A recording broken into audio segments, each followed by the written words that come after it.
Welcome to episode 12 of Back to the Futures, the official podcast of the Futures Collegiate Baseball League, presented by Changeup. I'm Matt Satilli. I am joined as always by my co-host, Owen Shadrick. Good to see you, my friend. Not your traditional setup today. Not Matt. I'm at Holman Stadium. Just watched the last of the games here this weekend. It was a great first weekend of baseball, but we're moving to Massachusetts games starting on Tuesday, so more to look forward to. Love it. I'm so excited. I saw a great one myself in New Britain today between North Shore and the Bees. North Shore came away with a win in extra innings, and you saw a bit of a dandy yourself over there at Holman this afternoon. I did. It was 5-0 Worcester, but in the bottom of the eighth, Nashua gets 5 runs, and then in the top of the ninth, Andrew Salima knocks a home run over left field, and Worcester ends up winning it 6-5. Yeah, it was just tremendous to be back in the ballpark watching live baseball. Everything ran super smooth in New Britain. The performance and the game presentation was awesome. There were fans there. They were energetic. And 2 great games. Didn't expect New Britain to come out of the gates and beat Worcester 6-0. And then just a really good back and forth game today.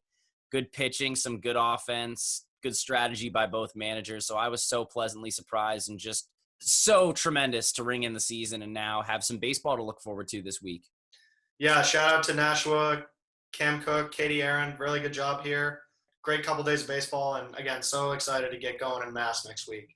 Yeah, speaking of Mass, we have a Massachusetts native. He goes to school in Mass at BC. He plays for North Shore from Lexington High. Sal Frelick on this episode. He was a fantastic interview. We talked to him on Wednesday evening, so before North Shore played. Talked about his outlook for the season, and it was just great to sit down and talk with him. So without further ado, here is Sal Frelick. At this time, we now welcome on a very special guest. He is the 10th ranked prospect in the class of 2021, according to Perfect Game. And this summer, he returns to the Futures League after spending 2018 with the North Shore Navigators, a season in which he was named the 2018 FCBL All-Star. It is Sal Frelick of the North Shore Navigators. Sal, welcome to the podcast. Thanks so much for joining us today. Yeah, thanks for having me, guys. So you returned to the Navigators and the Futures League after the Cape League was canceled. What does it mean to you to get the chance to play in the Futures League again and to play baseball for the first time in 3 months? Yeah, I mean, I think being able to play baseball and be on a baseball field is, first and foremost, it's such a good opportunity for me right now. And, the Navigators accepting me back, especially after I played with them 2 years ago, is just, super exciting. They were great to me then. I'm looking forward to a great summer with them now. And what made you initially decide to join North Shore in 2018, as there's plenty of teams around Mass, but what specifically drew you to North Shore and the Navigators? I mean, I really did want to play in the Futures League as a whole. I knew it was a great league. And I talked to my coach about whether or not I should go into it. And I didn't really have a say in what team I was going to play for. It ultimately came down to what teams were accepting high school kids. Unfortunately enough, the closest team in Lynn offered me a spot. My coach told me I'd be heading there for the summer. Sure. Well, we're really excited to see you back in the league and, flashing back to 2018 about team performance. You guys finished at the bottom of the standings, 20-35. This summer, on the flip side, you guys bring a ton of talent to the field, and you're looking to bring the first FCBL title to North Shore. So how do you use this experience both in the Futures League and just in baseball in general to a shortened season in which every game is that much more meaningful? Yeah, I mean, especially I was about to say with it being a short season, every game's going to have to keep you in it. There's some great teams. When I played 2 years ago, Westfield wasn't a team and neither was New Britain. But yeah, no, I know there's a lot of talent out there. A lot of the Cape guys and NECBL guys whose their seasons got canceled and were picked up by a Futures League team. So the competition is going to be great. I think the biggest thing is that, myself and there's a ton of other guys who were on the Navs either last year or 2 years ago, which was, I think, super important to have the veterans come back and understand what it takes to, win this thing. Yeah, this league this year is crazy talented, and it seems like everybody just keeps adding those bigger and bigger pieces as we get closer to the season. So what lessons did you learn from that summer in 2018 in your first season, and how do you plan to utilize those lessons this summer? Yeah, I think the biggest lessons that I took from that was definitely, I was a high schooler, I hadn't played any college baseball yet, and the biggest thing I was doing was picking the brains of the older kids who had some college seasons under their belt. So I think this year the biggest thing for me is to kind of reverse that role. And there are some young guys coming onto the team, and hopefully I can be, a source for them to, learn and grow. And understand the game a little bit better and pick up the speed of it. And hopefully that'll translate into some wins and, getting our team rolling. So one thing in 2020 that's going to be in place in North Shore, Derek January taking over in his first year with the Navigators. What's it going to be like playing under new management? Have you gotten in touch with him, and what have those conversations looked like so far? Yeah, it's been great. He's completely welcoming. He also stuck out his leg for, some of the guys who weren't going to have summer baseball that weren't playing in the Futures League. You got guys like myself, another buddy of mine, Cody Morissette, Peter Burns, other BC kids, join the team. And I think it's, for him to do that, super special. And we're excited to go play for him. It's been great so far. He's been at all the practices, and he's hired some really good guys, especially our Coach Mack, Coach Hirsch, all our coaches. He's done a great job so far. Yeah, so talking about the last year or two, so your 2019 season ended prematurely because of knee surgery. How did that rehab process look like? And especially because you've had to play a couple staggered years, you didn't play out your entire spring this year, and you didn't have a chance to play summer ball last season. So, how are you feeling in terms of health capacity, and if you're limiting yourself in any sense as you return to live ball in over 3 months? Yeah, so after my first Futures League season, I actually got my first surgery then. So I went into BC my freshman year with a knee surgery, and I was kind of rehabbing that fall. I didn't really understand, it was my first surgery. I didn't really understand the whole rehab process, kind of rushed back for the season, played as long as I could. And then May comes around, I got hurt again. So my second surgery that year was, over the whole entire summer. I was given a much better time frame. I wasn't really in any rush to get back, so I was really able to strengthen up my leg. And I felt great going into this season. I was doing PT every day, included with the weight room stuff, and I kind of took it easy on the diamond until I got my body back into shape. And then, once winter came around, I was going full tilt on the diamond, and when the season hit, my body felt great. It was a little hard at first. I hadn't played any games, but by the third weekend, it felt great, and that's when we got sent home, and the season ultimately got canceled. So I kind of kept the PT up and the lifting up in the meantime, but I'm super excited to get back out in the field. Well, yeah, that's great. And we're recording on Wednesday, and it's opening day tomorrow, so we're really excited. And when this comes out, it'll be Monday, but still, it's been a couple days in, so we're excited to get the season rolling. And this season, you will be playing, presumably, in the outfield with All-Stars Sean Lawler and Ben Malgiri. Have you talked to them, and what's it going to be like to have those guys in the outfield right beside you? Yeah, I met them the first day. I actually, funny, Ben Malgiri was on the Exeter High School team.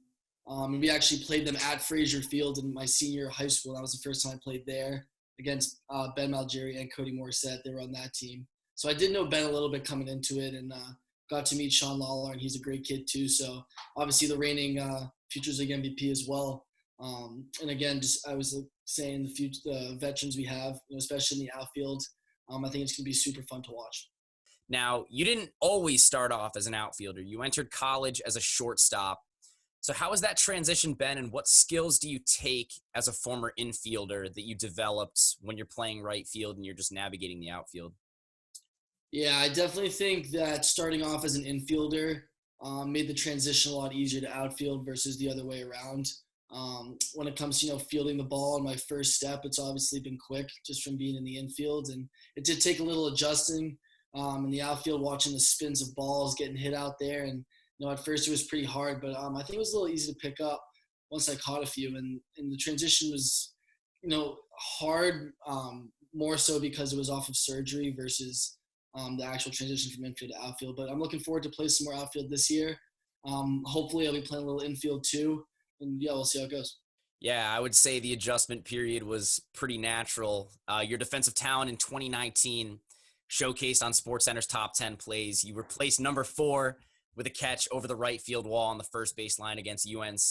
You were also snubbed earlier in the year with a pretty impressive catch against UConn.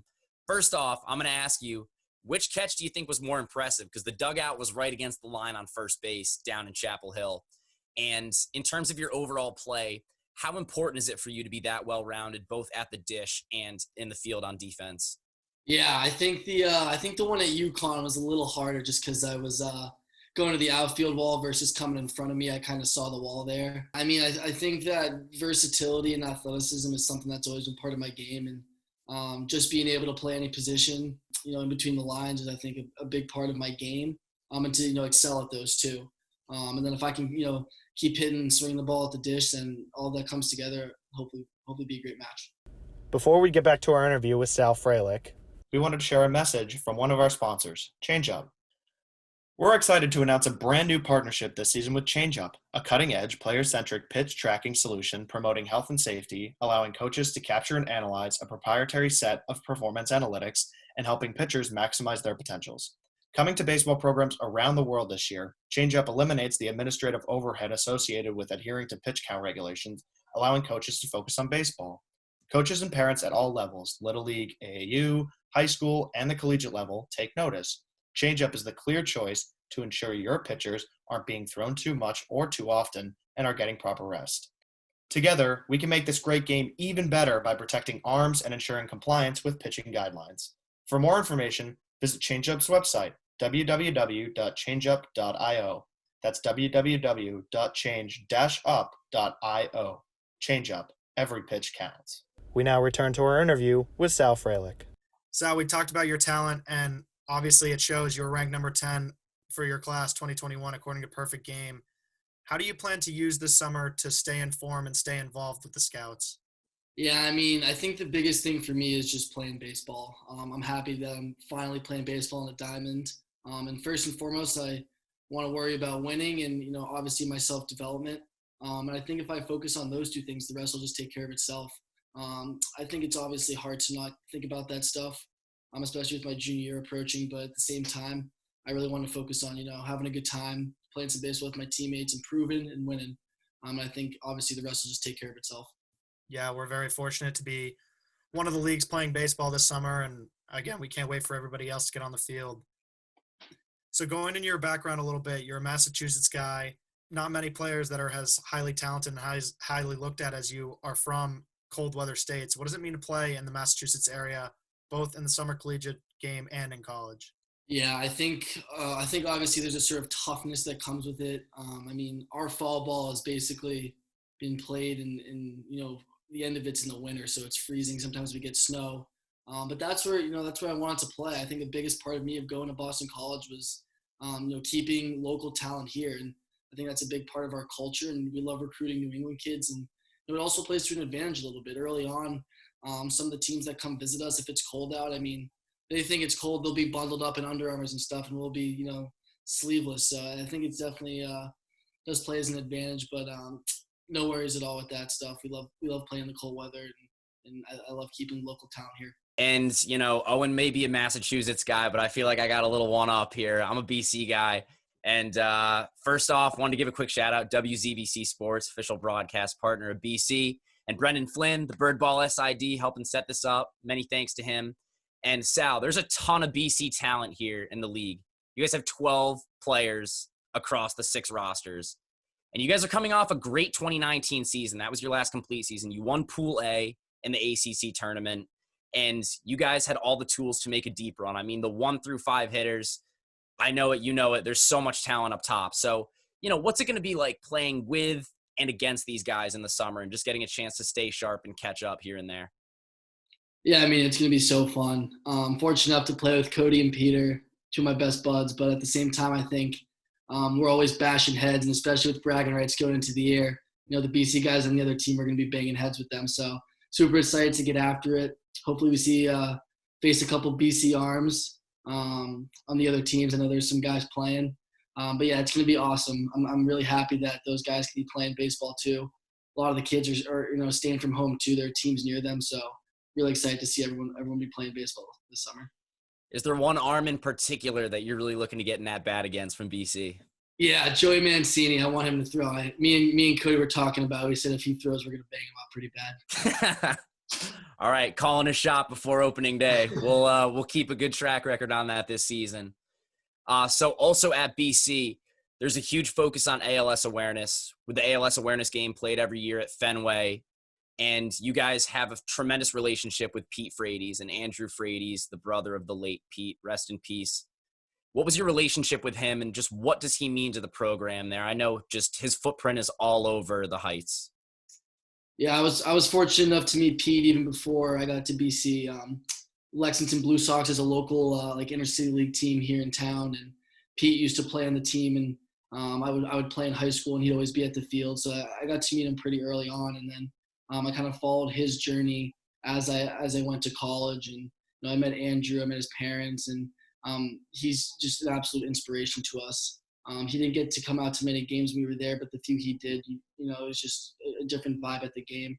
The presence he carries himself with, and the heart he has is unbelievable. So obviously, it was heartbreaking this year, but his legacy will live on. We got that number 3 out in right field that'll always be there, and we got a brand new facility going up too. It's called the Pete Frady Center. So anytime you enter that workout area, who you're working for.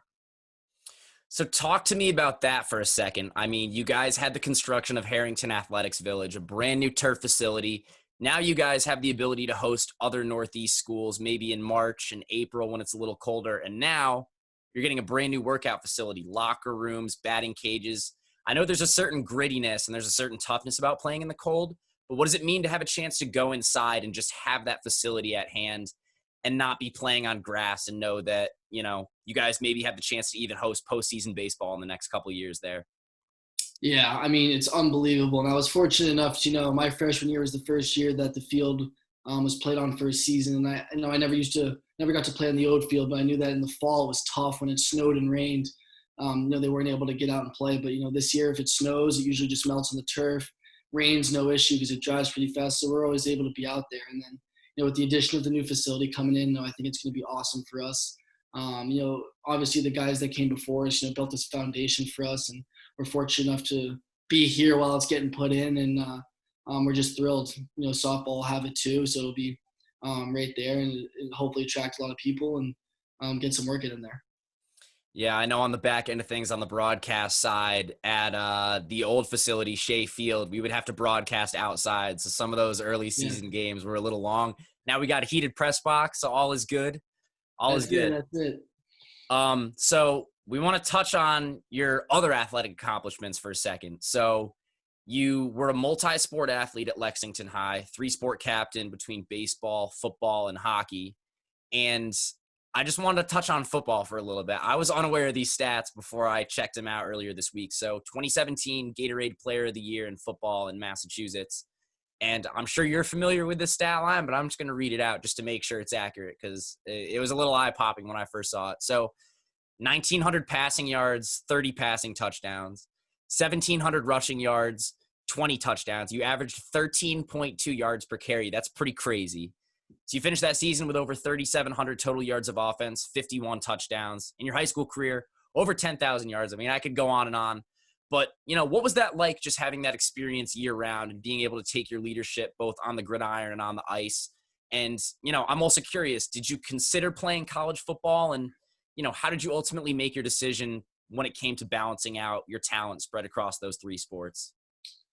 Yeah, I mean, I always wanted to make sure I was playing 3 sports in high school. I think nowadays you see kids really trying to focus in on one sport at a really early age. And I just think the biggest separator for kids, from high school to college is just compete level. And for me to be able to compete year round in 3 different sports, 3 very different sports too, and display different types of leadership. And I think that's just been the biggest asset for me since I've gotten to college, just, been able to compete. And I mean, and everyone asked me when I was in high school, what your favorite sport was. And I would always say whatever season it is, that's what my favorite sport was. And I never knew I was going to play baseball, until I committed. And I committed my sophomore year, and I kind of just planned on playing baseball. And then junior year rolls around, and after junior year, I kind of just started getting some football offers rolling in, some interest, and I started to think, hey, maybe I should reconsider this and play both. And I kind of sat down with some coaches. Coach Gambino talked to me a lot, my parents, and we kind of just looked even past college and just,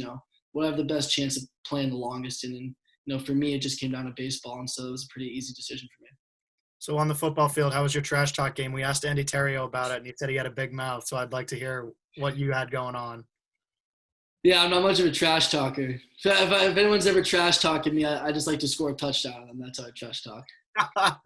That's all you need right there. That's a perfect answer.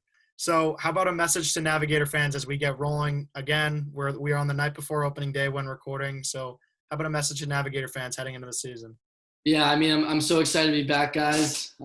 Get out to the games. I know there has to be a little bit of a capacity limit on that, but I'm sure I'll be seeing you guys out there. And obviously, feel free to say hi. I'm really happy to be back. Yeah, Frazier Field celebrating 80 years this year, so it's an important milestone, and we're super excited to get out there. So, Sal, this has been awesome so far. We got one final segment. It's called Quick Hits. It's presented by Zephyr, the official on-field hat of the Futures League. Zephyr, high quality and innovative design since 1993. So we got a couple more questions for you for our audience to get to know you a little better. Is that cool? Awesome. Let's do it. All right. Favorite teammate that you've had a chance to play with, whether it be in the FCBL or at BC? Joe Swazi. Love it. Senior leader, just I'm sure an all-around great clubhouse guy. Yeah, I mean, he's an absolute beast. Really welcomed me in my freshman year. Great story from that kid, too, just to kind of get people who don't know him. Wasn't planning on playing college baseball. Didn't really make his high school team until his junior and senior year. Walked on at BC. Didn't make it his freshman year. Came back his sophomore year, walked on again, made it. Played a little bit of sophomore year, and then just started junior and senior year, kind of took over, and got drafted this past year by his hometown Mets. So absolutely look up to the kid. He's been a great role model for me and a great teammate. Love it. Great answer. Favorite opposing FCBL ballpark? I gotta go with Worcester. I know I might not be able to play there this year, but when I played there a couple seasons ago, I think that place was the most filled out out of any other stadium, consistently. They had that chant that they would always do every time they scored a run, where they do the clap above their head. It's just a great atmosphere there. Those fans love baseball and appreciate it. So really fun to play there. Yeah, certainly not an uncommon answer, and a tremendous atmosphere to say the least. Pretty good performance on the field too. So with that being said, walk-up music, whether it be at BC, North Shore 2018, anything you got in the works for this summer? Yeah, I've kind of stuck with Candy Shop. That started off my senior year of high school. I did kind of did a little bit with that first year in the NAS, but that's been mine this past year. I think I'm gonna stick with that this year. Candy Shop. Yeah. Okay. Little fitty when you're going Yeah, up to the dish. yeah. Never hurt anyone. All right. Favorite big league team? Red Sox, no doubt. Yeah, Red Sox. Let's go. Early on, after 6 episodes, I think we were 3-3, but the Sox have taken the lead here. So Let's go. like to hear I'm that. not sure how many guys you got saying Yankees on here, but yeah, no, definitely Red Sox. Glad they're back in the facilities. We've been trying to avoid those New Britain guys. It's a little bit too close to the Boston, New York border. So, we're approaching those guys with caution. So, favorite big league player now? I'm gonna have to go with Brock Holt. Brock Holt's my favorite big league player. Kind of just love his versatility. I think it's a great role model for me. I love modeling my game after his. A little upset that he left Boston this year, but I'm still gonna be a fan. You don't know how excited I am that you said that. Brock Holt is also my favorite player. I have his jersey in my closet. Brock Holt. Nice, great answer. Thank you. Yep. Only major league player to hit for the cycle in a postseason game. That was a pretty good one for the Sox. So, also, I feel like if there's a team for him to go to, the Brew Crew, they're a pretty likable bunch. So, could be a lot worse, but still, great answer as well. Now, bat and glove. What equipment do you use when you're on the field? So we're obviously sponsored by his company, so we got to use the DeMarie bat. We call it the Red Rocket. I'm a big aluminum guy. You can choose aluminum or composite. It's an aluminum one piece. We call it the Red Rocket. So it's a bat I use. And then I have 2 gloves. I have an infield glove and an outfield glove. Go 12 3/4 for the outfield, 11 1/2 for the infield. There's a very specific way to break those in.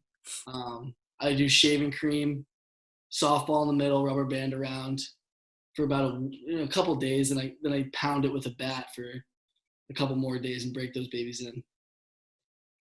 And what about cleats? What cleats are you lacing up?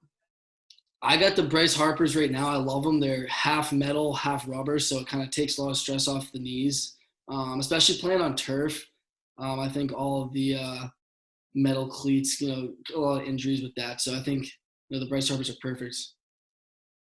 And any baseball nickname? Not really. I was Niner in high school because I was 9 everything, but now I'm Sticks because I'm 11. So I've gone Sticks. I saw you were 9 in football as well. So what marked that transition from the 9 to the 11? Yeah, so actually, I mean, growing up, I was always 11, and then I got to high school and 11 was taken. So I was like, all right, I'll switch it up. So I was 9 in football, hockey, and baseball in high school, and then same thing happened again. Jack Cunningham, who was a sophomore when I was a senior, he wore 9, and so I was just like, oh, perfect. I'll just switch back to 11. So I'm back to sticks. Awesome. Are you superstitious at all? Yeah, I'm pretty superstitious. Not necessarily with like putting on equipment in a certain way or like a pregame meal or whatever, but I definitely think like getting into the batter's box, you know, my same routine every time, and never touch the foul line and stuff like that. And any game day meals that you do eat? You just mentioned that you don't really do pregame meals, but any meal that you like to eat on game day? Chipotle, I think that's the biggest one. Chipotle's got to be my go-to pregame meal. What's your go-to? I'm curious. So I usually go bowl, double chicken, medium salsa, cheese, lettuce. Yeah. Little known fact for the non-BC crowd out there, that Chipotle in Cleveland Circle, site of the E. coli, but it's all good now. One of the safest ones in the country. Safest one out there. Yup. Yeah, quick shout out to the Cleveland Circle. Chipotle. I'm a Pino's guy myself, but I can't hate on Chipotle. Yeah. I digress. Yeah. And then bubblegum or sunflower seeds? What's your preference? Bubblegum, definitely bubblegum. And then what about a brand or flavor for that bubblegum? Either Big League Chew or 5 Gum. One of those two. Perfect. Yeah. And then how about a favorite all-time baseball memory? I'm going to go with staying with the Futures League. I got to go with at Worcester. I hit for the cycle. It was like a long game. I had like 6 at-bats. They were really trying to get it to me. So that was super cool, though.